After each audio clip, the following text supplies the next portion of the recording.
welcome to the show. I'm delighted to have you here. Do we call you a little chick? Is that what we call people who work at Big Chicken? Or don't they call them another? Don't they ever? I see the guy.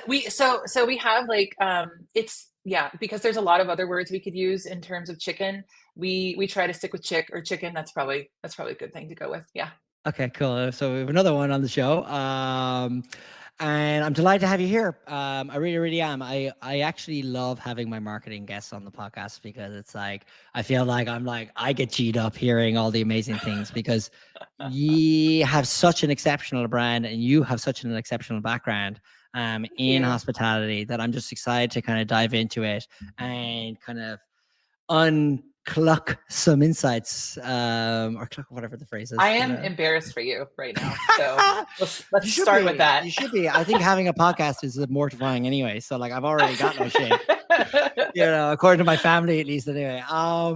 But here I always ask my guests at the beginning of the show to like introduce themselves because I have a habit for underselling people.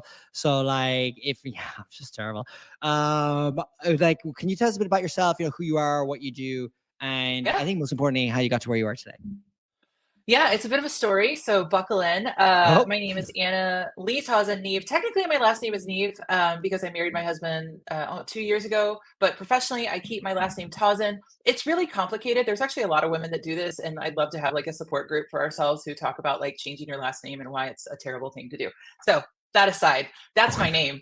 I am the fractional head of marketing for Big Chicken, which is a celebrity-backed chicken brand owned by Shaquille O'Neal. We have many, many locations out there. Most of our stores are franchisees.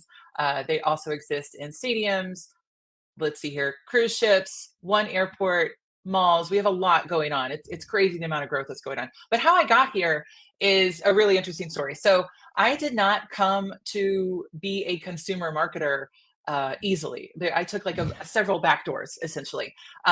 So I started out in journalism actually. So I got my journalism degree down here in Texas. I went to Texas State University, go Cats, and then immediately took off to. You've just been waiting for that. I know that you love it when we talk about our sports teams here. Love it. Love it. And then I immediately took off to Washington, D.C., which I love D.C. I was there for all of the Obama years. I got my master's degree in journalism from American University. Awesome. And then started in journalism. Loved being on the Hill, loved reporting stories. I think that's honestly where my love for marketing came from, is actually because I'm a journalist and I'm just fascinated by people. And that's where a lot of my marketing philosophy comes from, is people and how we interact with them and what does that look like. It's also where the technology piece comes from too. So I was done with journalism. I didn't want to continue to explain to journalists why websites mattered. So I moved over to restaurants. I took a random job with the National Restaurant Association because I was a coder. So I understood how to code front end, back end websites. Yeah, I know. No, not a lot of people know that. So that's how I ended up at the NRA. Yeah. So NRA, we say buns, not guns. That's better, right? And very quickly I realized that restaurants didn't understand anything about technology either. I kept being in conversations with members. And I was like, well, what are you doing for this? And what are you doing for that? And they're like, well, we're not doing anything. And I was like, oh my God. So I had some amazing mentors over there, Julia Canals, Phil Kafarakis, and they really helped me on my way to figure this out. They were like, as long as you do your regular marketing job, B2B marketing, you can do this innovation work. So, wow. Is this your first podcast? Did you just hit your microphone? Did you hear that? I did. Oh, that's annoying. It's all right. It's all right. It's cute. Okay. So they were like, go ahead and figure it out. So I started taking not jobs. I started taking like conversations with Google and Apple and Facebook and the third parties, which I'll get into in a moment, and started making introductions to our restaurant members to these groups. Along with Sam Stanovich, that's where he and I first worked together. He's now at Big Chicken as well.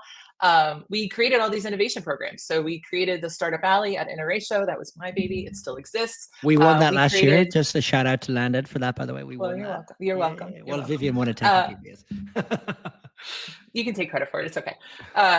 So we also did the technology tour where we were actually taking restaurant members out to Silicon Valley and introducing them. Jeff Alexander was on every single one of those. I think that is why he is so tech-minded, honestly. He was very curious from the get-go, but we made these introductions happen for a lot of restaurants, and that felt really good. We also created something called the Restaurant Innovation Summit, which was a tech and marketing focused summit for restaurant operators. It was truly way ahead of its time. Like a lot of the conversations we were having, people were not ready for. And I didn't understand that. I was still very young in my career, and I would get frustrated. Like, why don't they get it? Why don't they get it? Don't they see how important this is? And I remember, one of my mentors, Phil, just being like, you're too far ahead of the curve. He's like, I need you to back up and like talk about like what is happening now. And I was just like, I can't. So one of the things I did there, though, was I created the first ever meeting between DoorDash, Amazon, who was in the delivery game at the time, Grubhub, who was the market leader then, Postmates. We had like a closed meeting with members of the National Restaurant Association, members of the ServeSafe team, which of course is focused on food handling safety, and had it out. We had it out with them. We were like, these are the concerns we have. And this was, almost a decade ago? No. Maybe, I don't know what year it is, when it happened. It was a long time ago. And it was really fascinating. They were like, this, we're not really worried about food handling. We're going to be working with restaurants. We are here to help. We're not here to hurt. And you've seen like where things have gone since then. But I will say that, credit to the National Restaurant Association. They really let me go in and shake stuff up, which was really amazing. Anyway, and then I ended up, awesome. I ended up moving back home to the good old Lone Star State, Texas. And very quickly took a job with the Texas Restaurant Association as their head of revenue and innovation. And so a lot of it was create new things, find ways to make money. Again, B2B marketing, but then also spending a lot of time with restaurants and helping them out with their technology and marketing projects, which is where I learned, how to do it, essentially. I then went on and worked with ChowNow, which of course is the leader in the online ordering space. They really focus on commission-free ordering. I was there for a little bit, and then I started my own thing. So in January of last year, I started my own company, The Good Kind Consulting, which really did focus on B2B marketing. And that's honestly where I thought I'd stay. And then I had these meetings last year at the NRA show. I don't know if anyone remembers this, but Sam Stanovich, bless his heart, was wandering around in sunglasses thinking people wouldn't recognize him. Buddy. And I was like, Sam, what are you doing? He's like, oh, good. I'm glad we ran into each other. I think you should become our new head of marketing. And I was like, no, why would I do that? Like, I focus on B2B, I focus on tech. He's like, yeah, but you understand chaos and you understand how to work with a lot of people and you know what consumers want. And I was like, okay. So I did. So I came on board. Josh has been an amazing, amazing mentor. We frustrate the hell out of each other sometimes, but it's really good for both of our growth, I think. And yeah, so I've been with the Big Chicken ever since June of last year. So coming up on a year. Yeah, nice. Well, congratulations on that. Thank you. And I just think it goes to show the power of like, continuously building your network at work and, being a good kind of honest, hardworking person. What goes around comes around, and like running into Sam and him saying, actually, you know what? I want to talk to you. I want you to become a head of marketing. Like, that's a lightning in a bottle kind of moment, because Big Chicken is very much lightning in a bottle in the industry today. Like, it is the hype of all hype, and it's riding the chicken wave, so to speak, as well, which I feel like chicken is, as an outside impartial Irish observer, I'm like, America is obsessed with chicken. And when did this happen? Like, it is become like this absolutely unbelievable trend in fast casual, and like Josh and I was gonna say Shaq and Sam like leading the way in it, and amazing for them to bring you into the fold here. I'm actually very interested, given that you mentioned all the B2B stuff, because what I relate to on that is I had the complete opposite, where I was doing consumer marketing. Like, I was in agencies before in London before I came out here, and then design consulting, and then credit card startup for consumer. Don't hate me. And then because subprime is subprime. Conscious lending, lending. Yeah, it's good for the customer lending. And then into online education. Again, don't hate online education. And then, jeez, Louise. The Silicon Valley companies, they're all, I understand that. I understand. It's all right. Like, I'm trying to big them up, Lambda School and Mission Lane, Little art of the deal there, Alex. Yeah, very much. And then kind of, I've only recently made my forays into B2B, Interesting. Where one was like business lending, and now at landed where it's recruitment SaaS for hospitality on a very practical, like, that's effectively what it is. It's a SaaS, and I think it's a night and day difference. And I'm curious you're taking this. I thought, guys, there's so much online about this. It's just playbooks, you'll figure, like, B2B seems like so easy. Oh my God, what an absolute like kind of challenge it is, hence Yeah. why we're doing a podcast here. So I'm Yeah. curious, like your take about kind of getting into say B2C and leading up marketing for a rocket ship. Yeah. No, it's a really good question. So B2B and B2C are different in terms of, I think, tone sometimes. But ultimately, it's just people, right? We're just trying to Yeah. connect with people. We're just trying to give them a solution that we think will improve their lives. Whether that's a platform to recruit, which is great. Big Chicken's proud to be a customer of Landon.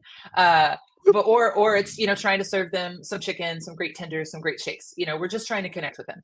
Yeah. I also think that, and one of the reasons I think I've been so successful in B2B is I didn't know anything about marketing. I didn't know that there were playbooks. I didn't know any of that. All I knew was journalism and trying to connect with people, and so using different tools to make that connection happen.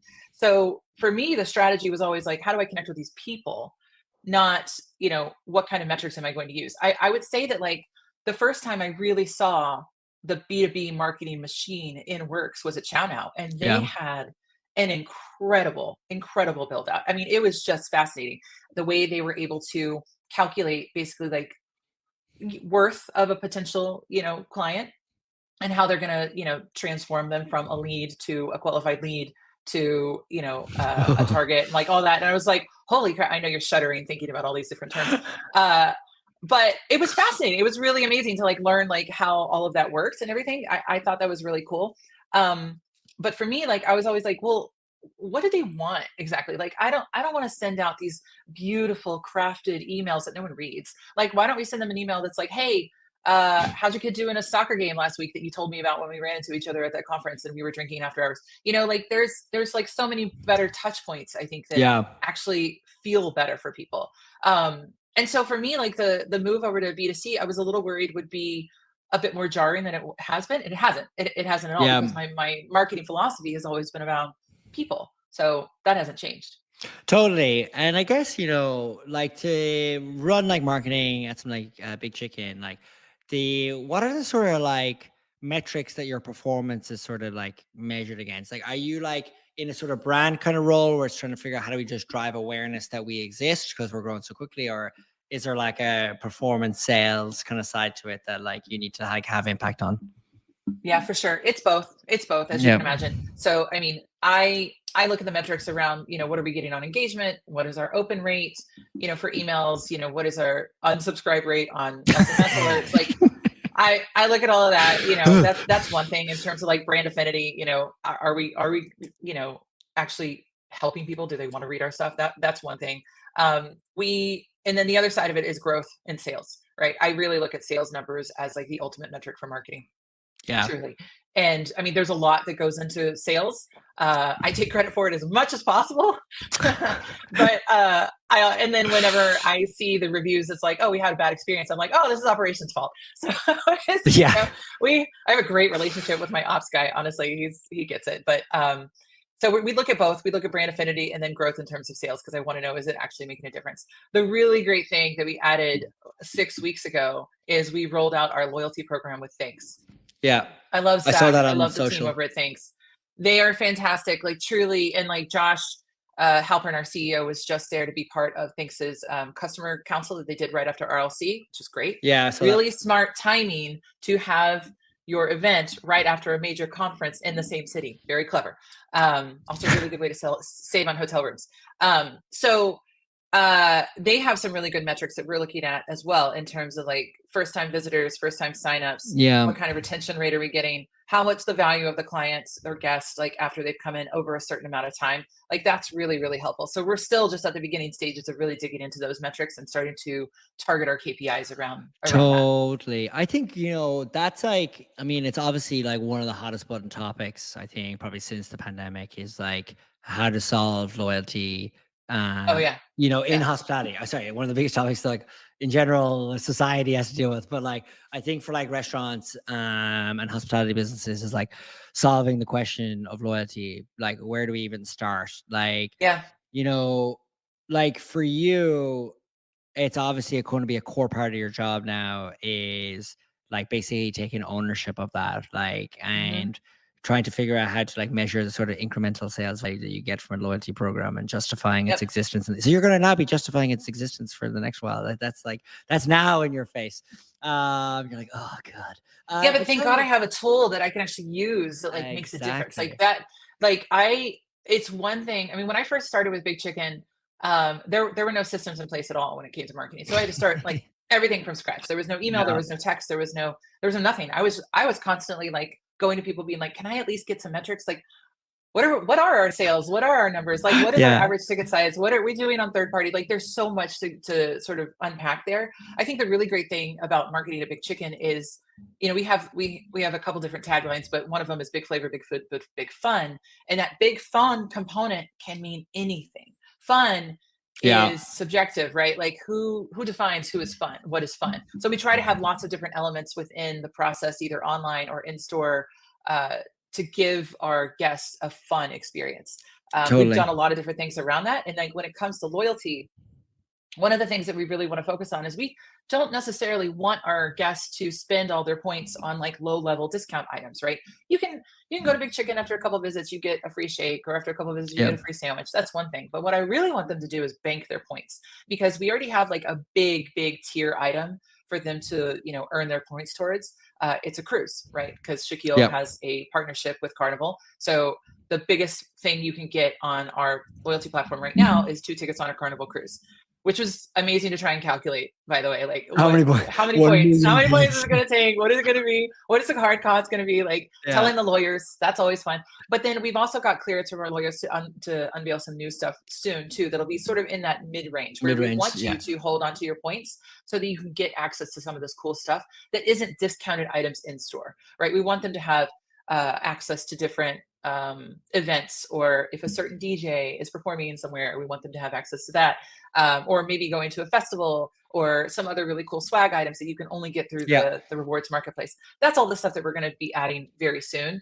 And truthfully, I think that'll also help our relationship with the franchisees as well, because I want them to see like we're not just driving discounts that you have to then go and pay for, Mr. Franchisee. Literally what I was going to say to you, because like what you just said there about like, you know, we want mid-range kind of like aspirational, because obviously a cruise, I mean, to get like 1 million points of big chicken sandwiches, I think you'd be eating a lot of chicken for a while to get on that cruise, you know what I mean? But I mean, you can accelerate, there are accelerators, 3x points. It sounds very like American Express now.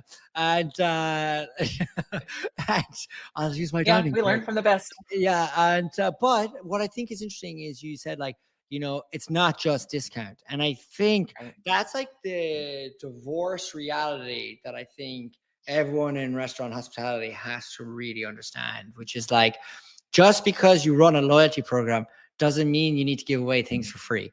You know what I mean? And I think I liken it to, I remember years ago, I went to the Web Summit, maybe in 2010, and a company won their startup event, and it was called Redeem and Get. And I was in the bar afterwards, and I was chatting to the founder, and I was like, how did this is around the time Groupon was blowing up. So that's how long ago this was, you know? That was the time. And I remember he was like, man, like Americans just love coupons. Like, it's just like, and I just remember that line. We do. Like, you know, like you see Patty and Selma and The Simpsons, and they're cutting in the coupon book and they're cutting them out like $2 off, like a blow dry. You know what I mean? And it's like that would incentivize somebody to go, like, which is kind of funny to think about it now, because like I'm very much of like the kind of, there's a transactional loyalty and a non-transactional loyalty that exists, because it's not like you get upsold on Netflix all the time, you know what I mean, to get better 4K or whichever, but like, you know, you're not like, they are technically discounted versions, or like, you know, you see them in like, there's so many offers out there that are sort of like non-transactional. And I really hate to see, this is a personal take, you know, when I hear people talk about discounts, and they like, when they talk about discounts when it comes to loyalty, because you can engender loyalty with other things, like, you know, like kind of, like you mentioned, community events, you know, whichever, like you have in your sort of, what are some examples of the types of like non-transactional loyalty events that you have there? Because like, I think that is what will separate the value. It will create a kind of elevated value for loyalty, for the loyalty program, more so than just saying, here's a free shake that is very transactional. And I don't know whether it's incremental at best, you know? Yeah. Hot take. Yeah. No, it's actually not that hot of a take, but so it's just a take. It's just a take. It's just a take now, Alex, because like I mean, that's what everyone says. But I also think I that should hope. I should hope. yeah, right. I mean, we know those that do the transactional stuff, and that's fine. I mean, it's totally fine. But I think it also discounts your brand, right? If people get used to only waiting for when your brand is cheaper to engage, then that's the only way they value your brand is at a discounted rate, right? And we learned this, even on the B2B side, right? Like if you discount the price of membership into a trade association, then they only see the value as that discounted amount, right? Yeah. So, anyway, so I can't speak to too much of the new stuff that we're going to be adding because it's not added yet. Okay. And you're not a breaking news podcast. I'm sorry, but I am not NPR. You're not. Sophie Vanek Smith. Okay. I am not. I know. Anyway, but I can't. I mean, like I just mentioned, like some of the stuff we're going to be adding includes some different swag that you can only get through the loyalty platform. And I know that sounds really silly, but like we've got some cool shit. We got some cool shit coming. I am really excited. It's I want people to be rocking that big chicken drip. That's what's going to be coming. I love that. Exactly. Like that's awesome. So, and we've got some really cool stuff coming there. We have some amazing partners that we're working on with that. But then also festivals, right? Like there are some really great festivals that happen around the country. And we want people to have access to that. And if you're a big chicken fan, like you should get premier access to what that looks like. If you are able to save up your points enough to get tickets to event, then you should be able to have a really good experience, and maybe you get to meet someone, like that's can I guess no okay, I'm just gonna say it's funny that I've got a name in my head that is so perfect, and I'm like it's gotta be, I don't want to say Sam Stanovich. You get to hang out with our VP of franchisee conferences. I love that man. He came to my first wedding. So he's a good one. That's awesome. I guess, one of the things that like Big Chicken is also like, I mean, what it's famous for is the famous person at the top of the tree, the big, like the biggest man in America, basically. And probably the most popular man in America as well, I would say. I mean, I would hazard that there's probably, if you did an index of the most popular person in the country, he would have to be in the top 5. I can't imagine there's probably many more. Yeah, because I mean, he is exactly what you see. He is a good person who gives back, who takes care of his family, who looks out for his friends. He's not building rocket ships to go to space. Yeah. Unlike another partner that we have, who I also love. But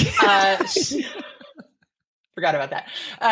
Shaquille is amazing. He really is what you see, what you get. He's very friendly. He's very funny. He has a wicked sense of humor that just kind of catches you off guard sometimes.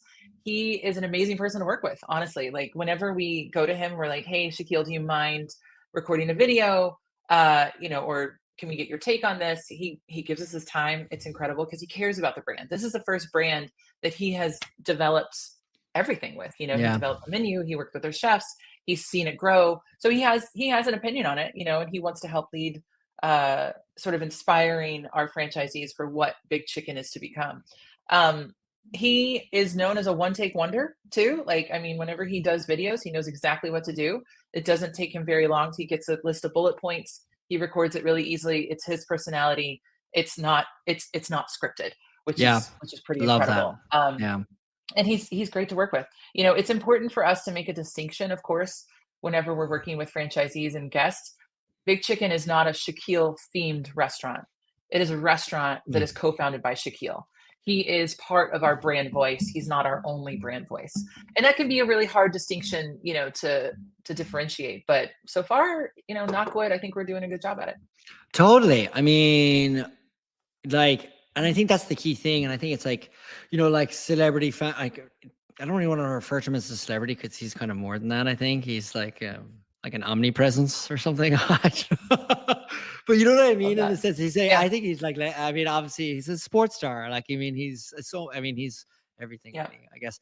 And it's like, because he is that's an interesting challenge for you as a brand leader, which is like almost kind of like quasi divorcing them as well, that it's standalone plus Shaquille, as opposed to Shaquille and it's kind of absorbed inside of it. It's like with You're like, really, yeah, you're getting it. It is tough. And we also have to keep in mind every day that it is his brand that we are also protecting too. correct. So, you know, people can't have a bad experience at Big Chicken because it's co-founded by Shaquille O'Neal, who is one of the most loved people on the planet. So no pressure, right? But oh my God, it's crazy. And I will say that I work with someone very special named Will Gladson, who's on the marketing team. He works for uh, JRS and PRP, which is Okay. these are acronyms that no one needs to know about. But basically, he works on the sports side, the sports management side, and he also helps out Big Chicken marketing. So he and I work very closely together. He is my connection to Shaquille or any other sports star we need to deal with, or he helps me understand NIL deals. Like he's very, very sharp.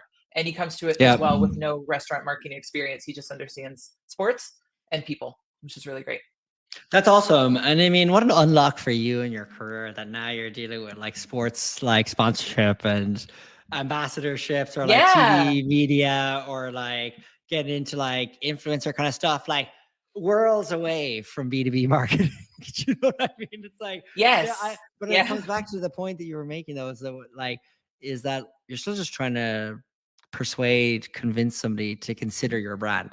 You know what I mean? Like, but it's also that you like have like access to these kind of opportunities within the role because everything's a net new experience.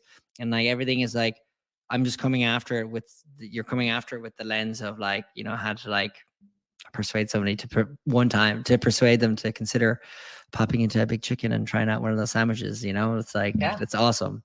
That's awesome. Yeah. Is there anything within marketing that in this side that has surprised you? Well, it's not really a surprise, I guess, but the amount of organization and planning that you have to have in place to be successful, especially when you're dealing with franchisees, is really important, and I can't underline it enough. It's like, oh my God, so many phone calls right now while we're talking. It's whenever you're rolling out something like an LTO, for example, it's very different if you're a corporate-owned store, like you only have corporate stores. Everyone knows what's going on because we all talk to each other all the time. Yeah. When you're dealing with franchisees who have a million different fires to put out throughout their day, their week, you have to plan so far in advance to make sure that they know this LTO is coming. Here are the materials. Here are the materials that need to be printed. Do you want to print? Do you locally, or do you want us to send them to you? Do you know how to make the LTO? Here are the instructions for this. And then we have an amazing training program headed up by Trisha Durham, and we use Opus for our training. Shout out Rachel, that program is amazing. Okay. And it's it is. And so we have those training materials that then go in there as well. So there's a lot of stuff that has to happen. So like, for example, we're getting ready to unveil our LTO shake starting May 1. We've been planning this since December. And it's just important, like for how long it takes in order to roll it out, even though it seems like spur of the moment. It is not. It is taking months of planning and preparation. Yeah. Whereas I tend to be, Sam started calling me the executioner as a nickname for whenever we work together. I tend to be like a very fast moving person, which is great. Yeah. But it also means that like I think that I can wait until the last minute to get it done.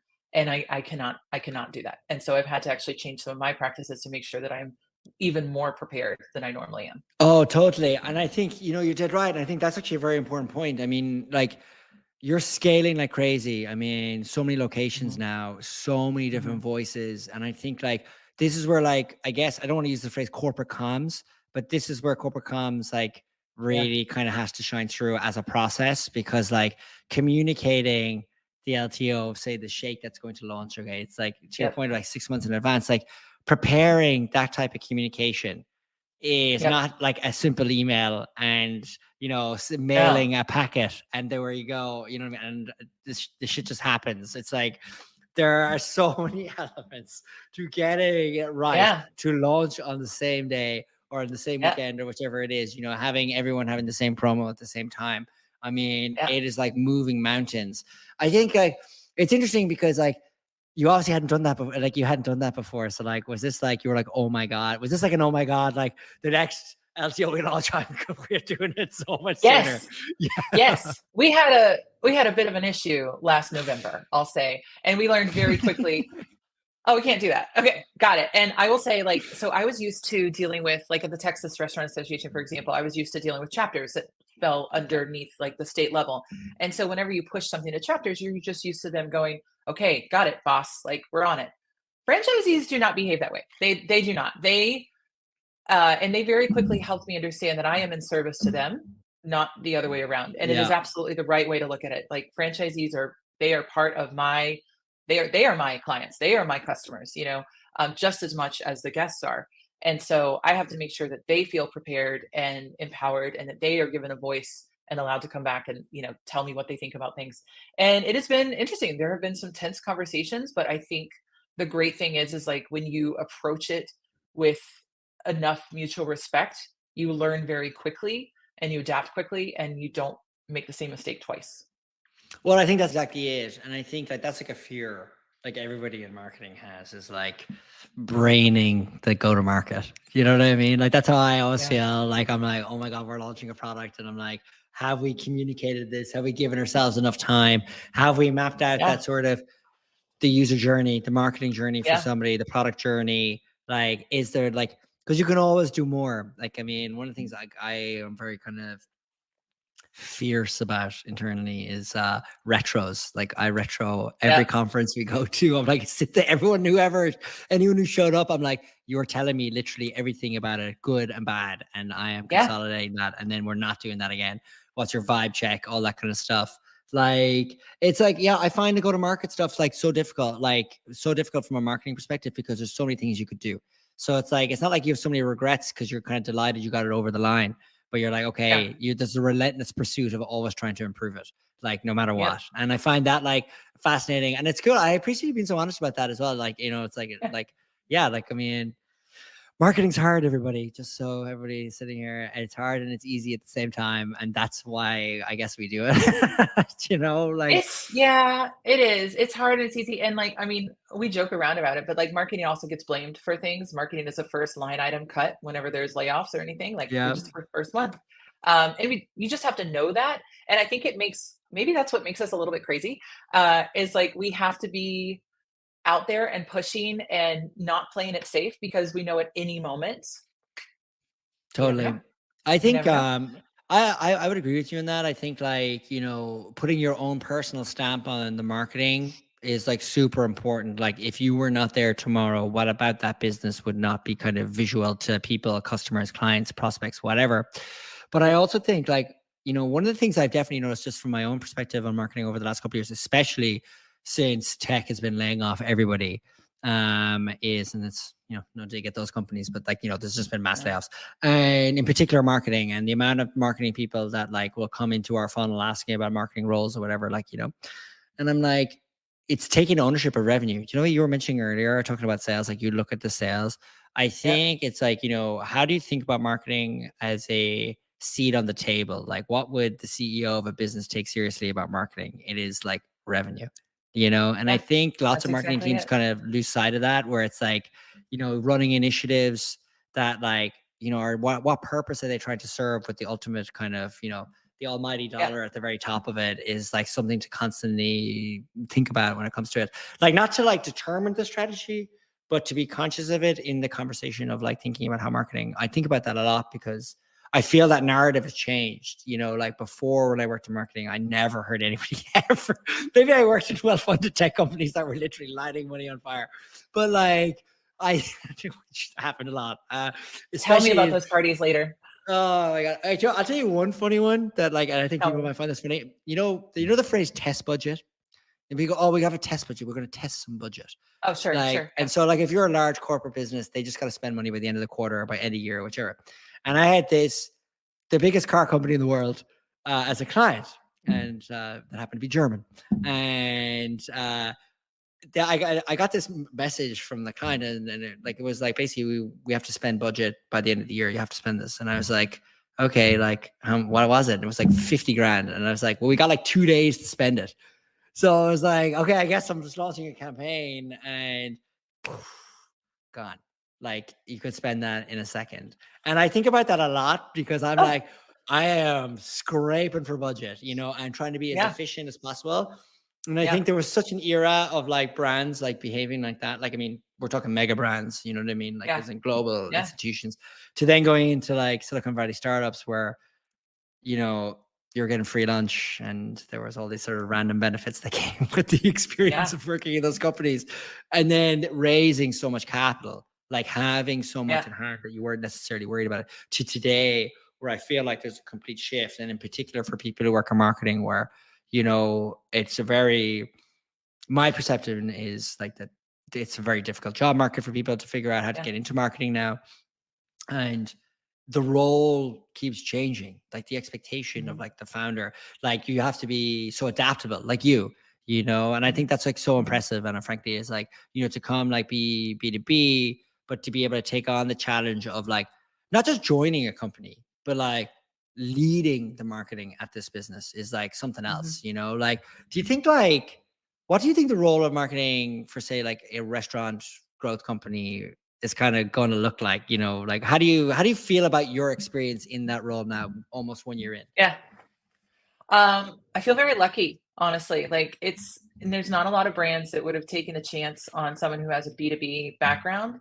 And honestly, I think that is incredibly short-sighted of a lot of them.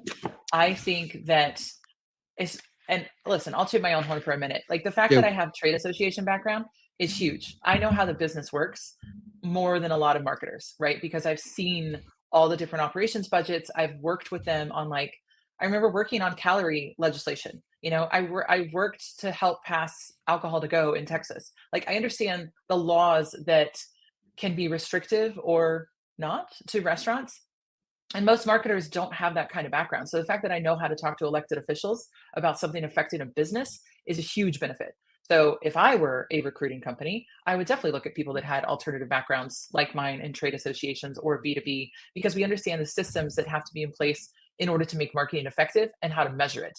I think, to your point, Alex, a lot of B2C marketers are kind of still stuck on that whole, oh, but we had a lot of engagement. Oh, but the brand affinity is really good. Who gives a shit? If it doesn't mean like numbers, like actual people coming in and coming in more than just once, like it doesn't matter.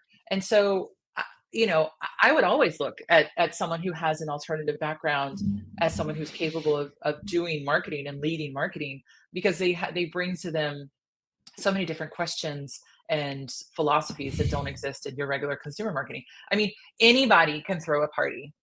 Anybody can show up to an event and hand out samples. That does not take finesse. What does is following up, is having those retros, putting in place some learnings. That's what actually takes like the experience of someone who doesn't come from just street team field marketing.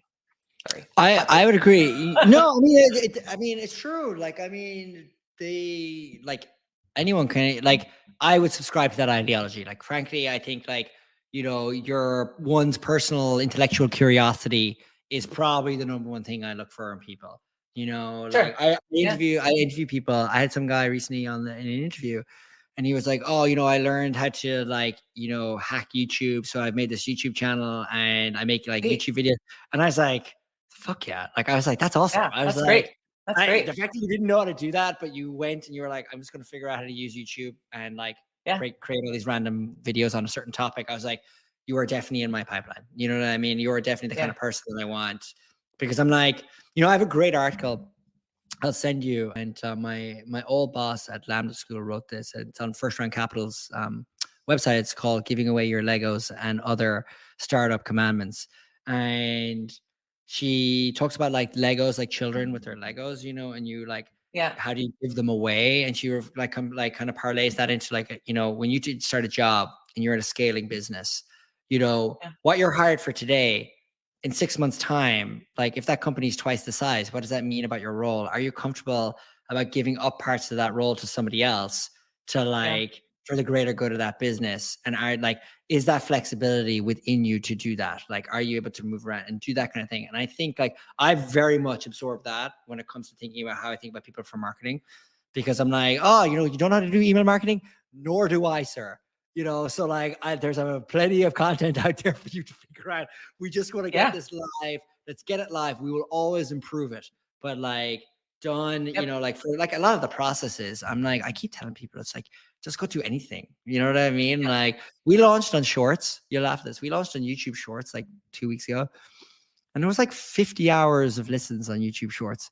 And I'm like, who is out there listening to They these are YouTube- though. They are are there. Shorts is like a great vehicle. Totally. It's unbelievable. I would like, it's so much better than Instagram for us, which we also launched recently. We're kind of converting all the content into different things. But I was like, whoa, okay. Confounded. And I'm like, I'm not going to base the success of this entire initiative off of YouTube Shorts having 50 hours in 2 weeks. But I was mesmerized from like, oh my God, this is something that I was confounded by it. But like, Danny and the team who set it up, it's like, never did any YouTube marketing before. I was like, there's plenty. Just watch a YouTube video go watch a YouTube video on how to launch a YouTube short, and I'm sure you'll figure it out. And it's like that level of like, I don't know how to do it, but I will learn how to do it. And I'll come back to you about how to launch it. And I'm like, that's what I want. Because to your point, I mean, like, you want just basically people to like, what was you were making the point about like, say you can hand out the flyer at the conference, but the finesse is getting better at the follow-up and doing the follow-up. That's like what I try to impart on my team too. It's just like, we can do the event, but we have to create all the process that's under the hood as well that really kind of leverages like all the work that we're doing here and taking advantage of it. So so I feel like I've met somebody who has very similar taste in marketing to me, which is great, because if you had a lot of hot takes that I didn't like, I think this would be a controversial episode. That wouldn't be too bad. We can talk football shortly if you want to take some hot takes that we disagree on. Okay, well, like, given that you're married to an English person, I would imagine that they're probably like one of 4 teams: Manchester United, Liverpool, Arsenal, or Spurs. No, wrong. Norwich City. Well, that's cool. I mean, Delia Smith is in the restaurant business, Exactly. So that makes it relevant to talk about. A woman owner. It's fantastic. It's fun. They have really good chance. Have you seen her YouTube of her at halftime? Type in Delia Smith halftime pep talk into YouTube after this. And anybody listening, it's actually it's quite iconic, where I think she had one too many Chardonnays, because she used to own this football. She used to own this football team. But I guess I guess we're at 40 minutes now, and this has been phenomenal. Can you believe it? Yeah, I mean, it's awesome. If anybody like was almost in your position where a brand came to them and they were like, we think you're exceptional, we want you to come in and do join marketing, but they had a similar background to you, like what would be a lesson that like you would tell somebody to like kind of don't do what I did kind of lesson? What makes you think I didn't do it all correctly? Rude. What advice did you give somebody? What advice did you give somebody like coming into your background to do that? I would say, so there's all these bits of information that I've been wanting to add, but like one person told me one time, Jocelyn Mangan, actually, which was kind of terrifying advice, but I understand why she said it. You're only new once. And you shouldn't play it safe early on. Don't make enemies, right? Don't make enemies. That's really important. Be kind, be curious, but you're only new once, meaning you only have one chance to really make an impact within like the first, 6 months or so. And if you haven't done that, then I would consider that a personal failure. So I think that it's important to get organized quickly, make friends quickly, and then do something big also quickly. Well, that's pretty awesome advice. And I'm reminded of the quote, that's the problem with first impressions. You only get to make one, That's right. That's right. Well, thanks so much for your time. This has been remarkable. That's it. Marketing. That's all right. We didn't talk about several different things that I still have on my list.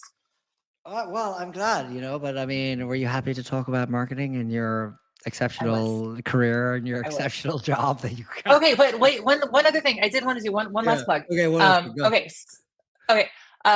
There is a group of women called Les Dames de Escoffier. It is an international organization. I'm the president of the Austin chapter. We're the second largest chapter in the world, which is amazing. But if you're a woman working in hospitality, restaurants, beverage, definitely find your local chapter because it is an amazing support group. And we need more diverse people. Our chapter is amazing. We have tons of diversity. But the other chapters, they kind of need some help. So fair enough. What's the website there? So if anybody listening, I think it's ldei.org, ldei.org. I don't know. Les Dames des Escoffiers. It's French. We will add it to the notes and everything else, and like obviously hype it up. But that's awesome, and happy to do that. And it's a very cool initiative, and it's cool that you're the number 2 sized. Are you the number 1 sized? What was your chapter? Did you say We're number 2. We're number 2. Okay, but Austin is a small community. Number 1 is New York, which has 5 boroughs. So like, I feel really, really good about our number 2 slot. What did Buzz Aldrin say, seeing as you're in Texas? He said, second comes right after first. Exactly. Alex, this has been so fun. This has been. We're definitely going to have to stay in touch, because I definitely want to like learn more about your stuff as well, about your marketing stuff, and all the success you're going to have at Big Chicken. And I'm definitely going to reach out to Josh and Sam and tell them what a remarkable guest you were. So thank you so much. Thank you.